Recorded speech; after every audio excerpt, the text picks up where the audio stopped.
আমাদের সমাজের যে পরিস্থিতি এতে করে আমাদের সমাজটাও রিসাইকেল হওয়া দরকার। আপনি কি আসলে রেডি কিনা নতুনভাবে বাংলাদেশকে দেখতে? যদি রাষ্ট্রের কোনো ভুল হয় সেটা অবশ্যই আমরা আওয়াজ তুলব। আচ্ছা আপু, অনেকদিন পর আমাদের দেখা হলো, অনেক কথা জমে আছে। আমি আসলে ভালো নাই, কারণ তোমার সাথে আমার ঈদে দেখা হয়নি।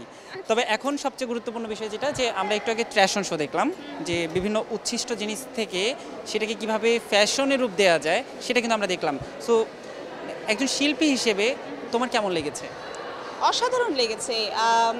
আমি ব্যক্তিগতভাবেও সেটা করি এবং আমি এর আগেও একটি ফ্যাশন শোতে আমি উপস্থিত হয়েছিলাম অ্যাজ এ শো স্টপার, যেখানে ওরা বিভিন্ন ধরনের ফেলে দেওয়া জিনিস দিয়েই সেগুলো ফ্যাশন শো করেছিল এবং সেইটা এত বেশি এখন পপুলার হচ্ছে এবং এটা এইভাবে যে এগিয়ে যাচ্ছে, এটাই তো আমরা চাই। এই যে ধরো রিসাইকেল বিষয়টা, এটা আসাটা খুব জরুরি, কারণ আমাদের কিছু কিছু বিষয় আছে, যেমন ধরো প্লাস্টিক, অনেক জিনিস আছে যেগুলো কিন্তু পানির সাথে মেশে না, যেটা আমাদের পরিবেশের জন্য বিশেষভাবে ক্ষতিকর। তো সেইগুলো দিয়ে যদি আমরা একটি সুন্দর ফ্যাশন শো করতে পারি, একটি সুন্দর পোশাক পরিধান করতে পারি, কেন নয়?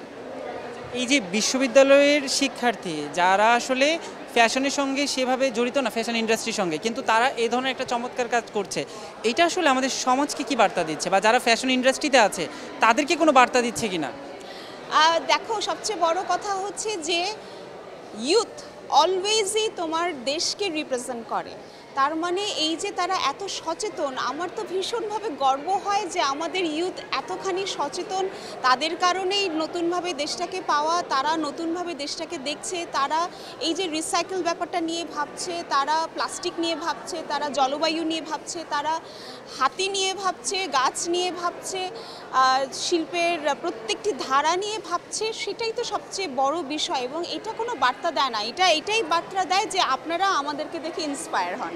আচ্ছা আপু, তোমার কি মনে হয় না যে আমাদের সমাজের যে পরিস্থিতি এতে করে আমাদের সমাজটাও রিসাইকেল হওয়া দরকার? সমাজটা নিজের মতো করে রিসাইকেল কখনোই হবে না যদি আমরা ব্যক্তি পর্যায়ে সচেতন না হই।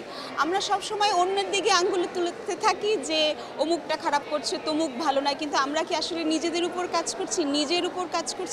নিজের উপর কাজ করাটাও আসলে আমার মনে হয়, আমি খুবই ছোট মানুষ, বাট আমার মনে হয় ব্যক্তি পর্যায়ে নিজেকে কাজ করে তারপরে নিজেকে সমাজে ছেড়ে দেওয়াটাও, কারণ আপনি কি আসলে রেডি কিনা নতুনভাবে বাংলাদেশকে দেখতে? আপনি কি আসলেই রেডি কিনা যে যে কোনো পরিবর্তনের সময় একটা ধৈর্যের দরকার হয়, সেই ধৈর্যটাকে আপনি ধরতে চান কিনা? এবং অবশ্যই যদি নতুনভাবে দেশটা যখন গঠন হচ্ছে, তখন কিন্তু অনেক ধরনের ভুল ভ্রান্তি হবে। সেই ভুলটাকে ভুল বলতে হবে এবং সেই ভুলটা শোনার ক্ষমতাও রাষ্ট্রের থাকতে হবে এবং সেই ভুলটাকে বলার সাহসও আমাদেরকে দিতে হবে এবং আমাদেরকে সেই সুযোগটাও দিতে হবে যে আমরা ভুলকে ভুল বলবো, সেই সাথে ভালোটাও কিন্তু বলতে হবে। আমাদের যেটা হয় যে আমরা সবসময় বলতে থাকি যে গ্লাসটা অর্ধেক খালি, গ্লাসটা যে অর্ধেক ভরা সেটাও কিন্তু বলা প্রয়োজন, না হলে কিন্তু মানুষ আশা জাগে না। ধরো আমরা একেবারে একটা শিশুর মতো, তুমি যদি শিশুকে সবসময় বলতেই থাকো যে তোর দ্বারা কিচ্ছু হইতেছে না, তুই কিছুই করতে পারতেছিস না, তুই অঙ্কে খারাপ, তুই এতে খারাপ, সে হয়তো বাংলায় ভালো, সে হয়তো বা ছবি আঁকায় ভালো, সেই জায়গাটা বলাটাও কিন্তু খুব জরুরি। সো একজন জনগণ হিসেবে, জনগণের প্রতিনিধি হিসেবে আমার কাছে সবসময় মনে হয় যদি রাষ্ট্রের কোনো ভুল হয় সেটা অবশ্যই আমরা আওয়াজ তুলব এবং সেটাকে সংস্কারের জন্য দাবি তুলব। সেই সাথে যদি কিছু ভালো করে সেটাও যাতে আমরা সাহসের সাথে গঠনমূলকভাবে বলতে পারি।